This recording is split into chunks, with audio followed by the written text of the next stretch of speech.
C'est une opération contre la conduite sous influence. De l'alcool, bien sûr, mais aussi des stupéfiants. Voilà, encore. Vous êtes safe, tenez l'embout en main. Ça va, vous êtes safe, monsieur, c'est en ordre. Et comme vous êtes négatif, le traditionnel porte-clés Bob. Passez une bonne soirée.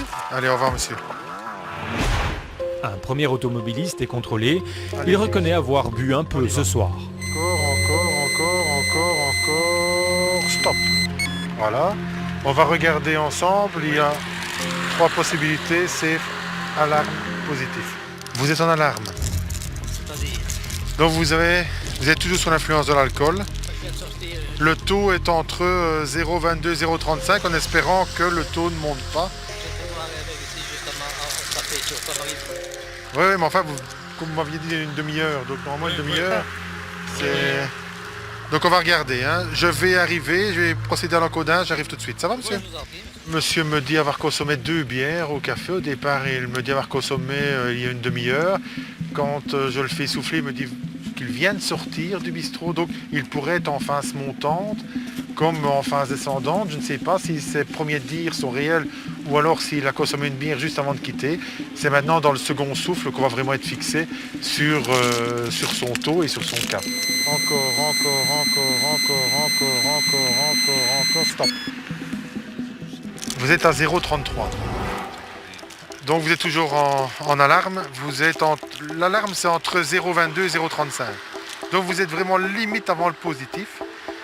Est-ce que vous souhaitez encore souffler? Maintenant, descendre de 0,33 en dessous de 0,22, ça m'étonnerait.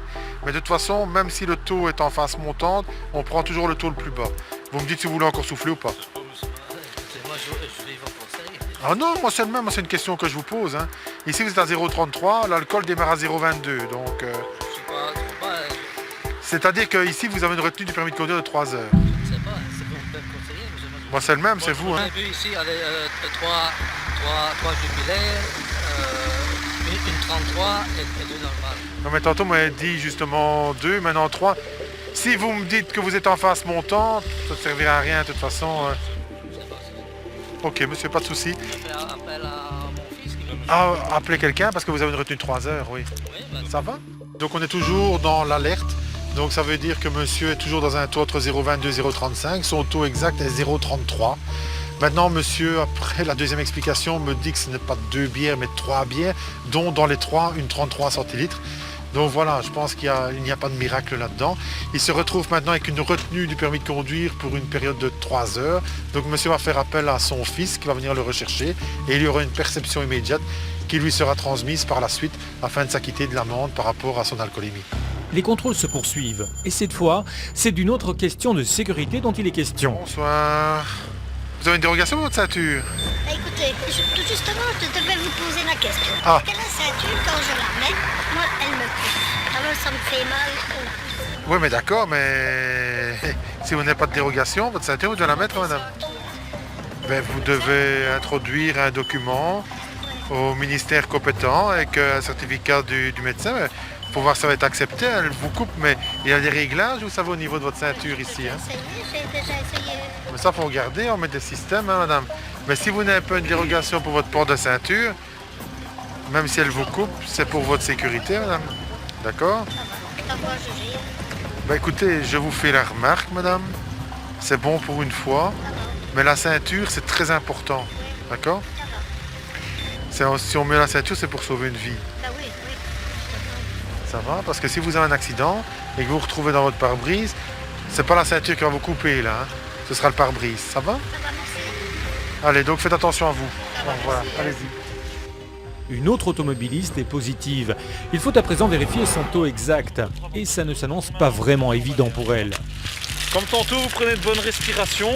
Par la bouche. Ah, c'est mieux. Et puis vous soufflez. Allez, je me moque pas. Allez-y, un fort. Voilà, encore. Non. Pas assez. Allez-y. Voilà, encore. Allez, encore un tout petit peu, madame. Faut bien souffler, hein. Si pas, vous allez sortir du véhicule. Hein. Ce sera plus facile peut-être. Encore. Non, là, c'est raté. Ouais, non, je suis... Allez, sortez du véhicule. Quand vous êtes prête, vous y allez. Ben non, mais je suis consciente et tout, mais je C'est pas ça que j'ai dit, c'est quand vous êtes prête, Ben vous y ouais. allez. Allez-y, voilà. Non, Ça n'ira jamais. Hein. Prenez vraiment une bonne Non, mais pour respiration. souffler longtemps, faut Mais non. faire doucement. Si on respire trop... Voilà, après on est pris de souffle. On y va. Voilà, allez-y, encore. C'est bon. Donc ici, on va avoir votre tour, hein, madame. Vous êtes à 0,56, madame. Est-ce que vous voulez ressouffler une deuxième fois? Bon, C'est vous qui voulez, hein. Vous voulez ressouffler une deuxième fois? si vous voulez. La conductrice a vraiment du mal Ça, c'est votre... et elle refuse de souffler à nouveau. Soufflez une deuxième fois, Oui, c'est mais bon. vous costez. Elle écopera dès lors d'une sanction importante et d'un PV bien sûr.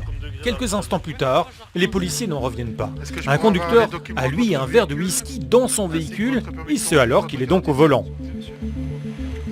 Avec un verre rempli de Jack Daniels comme ça au milieu, automatiquement. Moi, je peux vous cacher bien un verre, monsieur. Ben, on le sent, même avec le masque, je le sens. À la maison, monsieur, vraiment. Bon, mais bon, même si vous rentrez chez vous. C'est vraiment ça l'occasion. Notre patron nous a invités aujourd'hui. Donc on voit ici le garçon, il revient d'un repas avec certains collègues et son patron apparemment. Le garçon a toujours avec lui dans son véhicule un verre avec du Jack Daniels. Et pas un petit verre, quand on voit c'est un verre de bru, donc c'est un verre pour de l'eau dans lequel on met du Jack. Donc c'est vraiment pas la contenance que l'on utilise pour mettre justement de l'alcool comme du Jack Daniels à 40 degrés. Alors monsieur, je vais vous soumettre au test. Voici l'appareil en embout emballé. Je me positionne sur l'appareil. Je demande un souffle long et continu. Ça ira. Ça va attraper l'embout. Voilà. Je dois garder ça, je suis positif. Ça vous le gardez, monsieur, oui. De toute façon, je suis positif. Je suis au restaurant avec mes collègues et mon patron. Vous avez consommé quoi avec vos collègues? Mon patron il a pris une bouteille de vin rouge. Et maintenant, mes collègues ils m'ont payé un verre de Jack. Et le deuxième, maintenant, je suis parti avec. Pour vous dire, les patrons m'ont laissé partir avec. Je pouvais même pas, ils m'ont laissé partir avec pour vous dire. Parce que je vais rester. Vous pouvez le vider. C'est du Jack.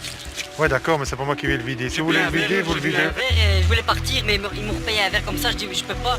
Vous voyez, il faut bien faire attention. Je sais qu'il y a des fêtes patronales, je sais qu'on va de temps en temps avec le patron, mais demander ou un taxi, mais ne pas reprendre le volant et surtout ne pas accepter un nouveau verre de Jack et conduire tout en consommant le verre. Ça, c'est vraiment quelque chose que l'on ne doit pas voir et qui n'est pas à faire. Je suis sobre.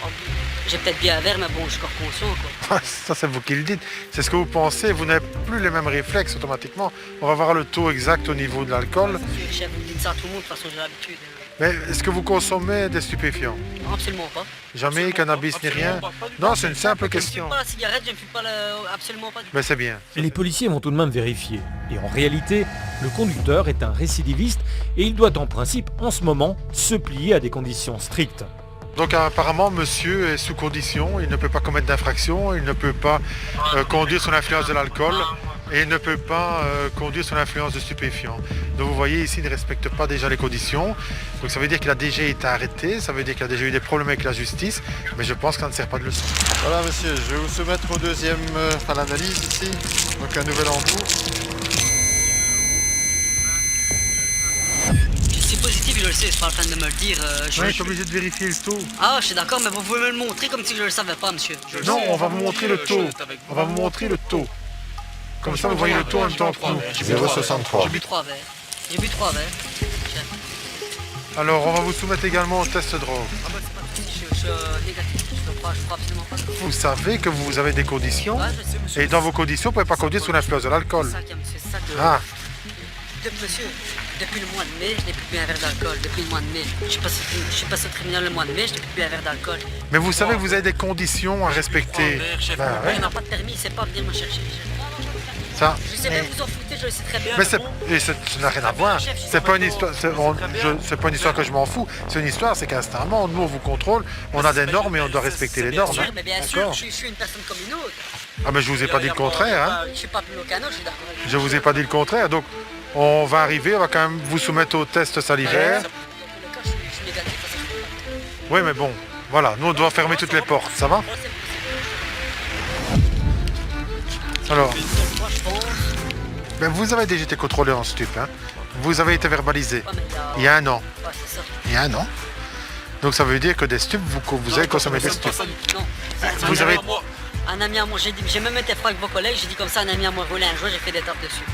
Moi j'ai jamais acheté. Oui, mais vous avez été verbalisé pour ça. Ouais, c'est vrai, oui, je passe au tribunal avec ça. Donc vous avez été condamné parce que vous étiez Ouais, positif. ça, oui. C'est le moment de vérité, car le conducteur a déjà aussi été condamné pour conduite sous influence. Heureusement ce soir, ce sera négatif pour les stupéfiants. Donc il était important pour nous d'également fermer une porte au niveau des stupéfiants. On sait que monsieur est positif à l'alcool, mais qu'au niveau des stupéfiants, monsieur est négatif. Vous voyez, c'était important de voir au niveau des deux conduites s'il y avait un souci. Pour l'instant, donc on s'arrête au niveau de l'alcool avec le taux qui a été déterminé juste avant. Chaque jour en Belgique, 12 accidents impliquent un conducteur sous l'influence de l'alcool. Et le jour de l'an, c'est 26 accidents, soit 1 sur 3 qui sont à déplorer. Des chiffres qui font froid dans le dos. L'alcool est mêlé à 11% de l'ensemble des accidents, avec tués ou blessés sur nos routes.